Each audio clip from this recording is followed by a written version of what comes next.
Salam sejahtera Malaysia. Susah juga fikir logik akal. Bagaimana boleh jadi logik cerita tukar kerajaan? Kalau hampa setuju, hampa boleh komen. Pas jalan hampa nak tulis lah. Palui kah, babal kah, tak erti matematik kah, gagal mat kah, ulang balik sekolah darjah 2 kah. Sebab ini matematik ringkas. Susah juga fikir logik cerita tukar kerajaan ni. Macam mana boleh jadi logik? Tak ada kelogikan langsung. Tak ada kelogikan langsung. Cerita mau menjatuhkan kerajaan nampaknya terus menjadi bualan dan diperkatakan di mana-mana. Di sebalik khayalan langka Dubai, terbukti telah tersadai di laluan angan-angan. Ini tak akan terjadi punyalah. Tak akan terjadi punya. Sanusi punya cakap tu, ada satu artikel lu paling syok saya nampak tajuk dia. Antara banyak-banyak Sanusi yang paling tak boleh pakai. Dia punya ulasan itu, waduh. Mentang-mentang untuk berkhayal dan berilusi tak perlu bayar sebarang yuran, suka-suka hati saja mereka mengoptimumkannya, mengguna pakai khayalan itu. Kononnya masih ada lagi langkah lain akan digerakkan selepas ini bagi menjatuhkan kerajaan. Aduh, kadangkala sukar juga untuk memikirkan logiknya akal cerita tukar kerajaan ini. Kerana jumlah ahli parlimen PN yang mewakili blok pembangkang sekarang ini bukannya semakin bertambah, malah makin berkurang ya, makin berkurang. Dulu ada 74. Daripada 74 ahli parlimen yang ada sebelum ini, sekarang ini tahu tak tinggal berapa? Kamu tahukah tinggal berapa sekarang? Tinggal 69. Tinggal 69 saja lagi MP yang masih menyokong Perikatan Nasional. Yang lainnya sudah mengisytiharkan secara rasmi menyokong kepimpinan Perdana Menteri Datuk Seri Anwar Ibrahim. Hanya tinggal 69 orang saja lagi setelah 5 daripadanya telah mengisytiharkan sebagai sokongan terbuka kepada kerajaan. Itu belum cakap-cakap lagi dengar yang kita dengar-dengar yang mungkin ada beberapa lagi. Itu belum tahu lagi. Dan sekarang tinggal 69. Kalau daripada 74 tiba-tiba jadi 84 atau 90, barangkali bolehlah bersambung jumlah sel-sel otak. Kalau dari 74 ke dari 74 tiba-tiba jadi 84, yaitu 10 orang, atau 90 orang, yaitu 16 orang, barangkali bolehlah bersambung sel-sel otak untuk menerima logik kerajaan boleh bertukar tangan. Tapi selain daripada itu langsung tak logik. Ini tidak. Jumlah mereka mainkan makin kurang, tetapi nafsu ingin menjatuhkan kerajaan makin meninggi, seolah-olah esok hari pokok pisang hendak ditumpangkan.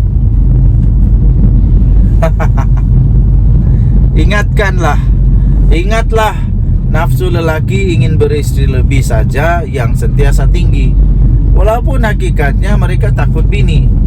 Rupa-rupanya nafsu mau menjatuhkan kerajaan sudah merampas kedudukan di tempat pertama. Menjatuhkan kerajaan pada hakikatnya bukanlah suatu kesalahan. Selain melalui pilihan raya, ada cara lain yang dibenarkan, ialah dengan cara menarik sokongan. Cuma yang ingin diketahui, daripada 153 ahli parlimen yang sedia ada yang menyokong kerajaan, siapa di antara mereka yang mahu menarik sokongan? Yang mahu menarik sokongan, sekurang-kurangnya berapa ya? Untuk dapat 112, sekurang-kurangnya mesti ada 30 lebih dari 69. Belum lagi itu 30. Kalau 30 baru 99 perlu lagi 13 orang. Jadi mesti ada 43 orang. Mesti ada orang yang sanggup untuk tarik sokongan dan sokong Perikatan Nasional Hadi Awang Muhyiddin Yassin. Jadi siapa lah sebenarnya ini? Hayalan, betul-betul hayalan, gila bayang nih. Untuk tubuh kerajaan perlu ada sekurang-kurangnya 112 sokongan daripada ahli parlimen. Dengan PN hanya ada lagi tinggal 69 ahli parlimen. Bermakna jumlah yang diperlukan untuk menjadikan khayalan ini menjadi kenyataan, memungkinkan wujudnya sebuah kerajaan yang baru, rampasan kuasa, ialah dengan 43 orang.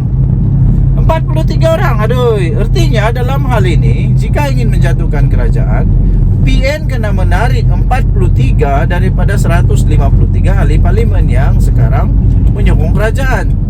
Coba congak-congak, kiralah matematik darjah 2. Cubalah kira matematik darjah 2. Boleh dapat ke? Boleh dapatkah? Sebab itu, jika mahu menjatuhkan kerajaan, ia bukanlah satu kerja main-main. Janganlah syok sendiri. Jangan juga memberi harapan palsu kepada penyokong yang tertunggu-tunggu. Kalau nak jatuhkan kerajaan, jatuhkanlah betul-betul sehingga ia benar-benar jatuh dan menjadi kenyataan. Kadang-kadang ada yang seronok. Ada seronoknya juga melihat kerajaan jatuh dan bertukar ganti ini. Setidak-tidaknya ada yang kembali kenal rumput di bumi. Dan tidaklah mereka memanjang, mendongak ke langit saja. Jika serius ingin menjatuhkan kerajaan, lihatlah bagaimana UMNO melakukannya kepada Muhyiddin Yassin sebelum ini. Umum tarik sokongan dan Presiden Bersatu itu terus letak jawatan sebagai Perdana Menteri. Buat apa bersembunyi-sembunyi pendirian? Duduk macam menyokong kerajaan, tapi sebenarnya hati ingin menjatuhkan kerajaan. Lagi pula, menarik sokongan bukanlah suatu kesalahan dari segi akta lompat parti. Sebagaimana ahli parlimen blok pembangkang juga tidak melakukan kesalahan apabila mengumumkan sokongan kepada kerajaan. Satu lagi cara, buatlah sidang akbar seperti mana dilakukan Anwar Ibrahim, dengan menyatakan sudah memiliki jumlah sokongan mencukupi untuk mengambil alih kerajaan, serta surat untuk menghadap terus diutus kepada Istana Negara. Asik sibuk dengan langkah itulah, langkah inilah. Malangnya selangkah pun tidak melangkah kemana-mana. Akhirnya hanya kerja buang masa. Jikapun tidak seperti ungkapan popular mendiang Sami Value. Ini semua kerja orang gila. Okey, so tuan-tuan dan puan yang dihormati sekalian, Siti ada mau tanya. apa dia mau tanya? Nanti tunggu sekejap. Okey, jadi tuan-tuan dan puan yang dihormati sekalian, ini memang satu kerja yang tak masuk akal langsung. Memang tak logik. Memang kerja gila. Khayalan, ilusi yang bodoh-bodoh belaka. Tujuan tadi Suara Rakyat bergema di channel ini. Jangan lupa tekan butang subscribe, like dan share. Kita jumpa lagi. Bye-bye. Salam sejahtera Malaysia. Denyut nadi Suara Rakyat bergema di channel ini. Berita ini pasti mengejutkan seluruh Malaysia. Pasti mengejutkan Hadi Awang, Muhyiddin Yassin, Tuan Guru, Tuan Ibrahim, Tuan Man, dan Sanusi pasti terkejut juga. Dan pastinya seluruh rakyat Malaysia yang beragama Islam pasti sangat-sangat marah dengan berita terbaru ini. Polis mengesahkan menyiasat 4 kes penyelewengan duit zakat. Halawe, banyak-banyak duit mau diseleweng, janganlah berzakat. Banyak-banyak dosa mau dibuat, janganlah ambil zakat ni. Aduh, sudah dosa di atas dosa. Aduh, teruk. Berapa nilai dia tuan-tuan dan puan? Nilai dia 9.7 juta ni. Aduh, banyak ni.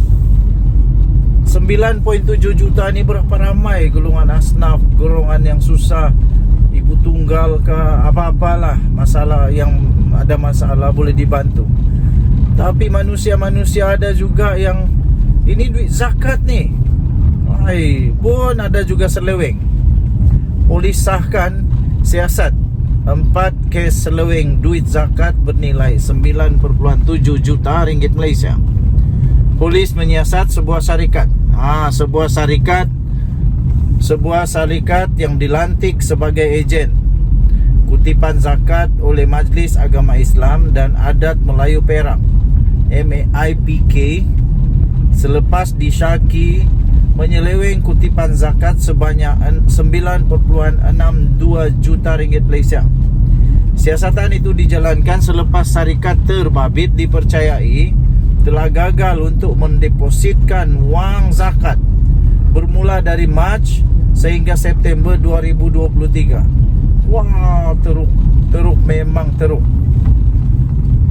Pengarah Jabatan Siasatan Jenayah Komersial JSJK Bukit Aman, iaitu Datuk Seri Ramli Mohamed Yusof berkata, kes itu antara 4 kes jenayah pecah amanah yang berkaitan dengan kutipan zakat sepanjang tahun lalu.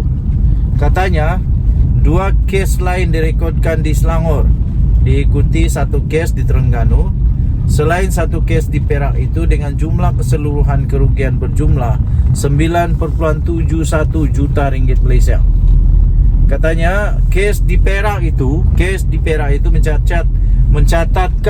mencatatkan nilai kerugian tertinggi, iaitu sebanyak 9.629.682 ringgit. Selepas disyaki telah gagal mendepositkan wang kutipan zakat dan kes itu disiasat mengikut Seksyen 409 Kanun Keseksaan. Siasatan masih dijalankan dan terdapat individu-individu yang akan dipanggil dalam masa terdekat, katanya dalam satu sidang media. Sehubungan itu, Ramli menggesa JSJK menegaskan JSJK memberikan amaran keras kepada pelaku-pelaku jenayah ini bahawa tindakan tegas selaras dengan peruntukan undang-undang akan diambil bagi memastikan jenayah sebegini tidak berulang lagi. Saya setuju. Jangan benarkan jenayah seperti ini berulang lagi. Kerana jelas beliau, kes sebegini amat mendukacitakan apabila wang zakat juga turut diseleweng oleh individu-individu yang diamanahkan untuk mengutip wang terbabit. Itulah saya kata, banyak-banyak wang yang mau dicuri, janganlah duit zakat. Aduh, banyak-banyak wang yang mau dicuri, berani juga manusia-manusia ni ambil duit zakat. Aduh, dah seleweng tu berdosa, duit zakat pula dihantam. Aduh, bayangkanlah betapa teruknya manusia-manusia yang memang suka seleweng wang ini. Harap-harap pihak-pihak PDRM dapat ambil tindakan serius, tegas dan jangan berkompromi. Siapapun yang terlibat, tak kiralah pangkat tinggi kah, pangkat rendah kah, tak ada pangkat kah, kasih kena, supaya jangan ulang lagi. Supaya manusia-manusia yang durjana di luar sana tu, yang ada pikiran mau seleweng lagi duit, tak kiralah duit apa, tambah-tambah lagi kalau duit zakat, berhenti dan bertobat sebelum ditangkap polis dan masuk neraka. Padan muka. Denyut nadi suara rakyat bergema di channel ini. Jangan lupa tekan butang subscribe, like dan share. Malaysia kita punya, cintai Malaysia. Kita jaga kita. Bye bye.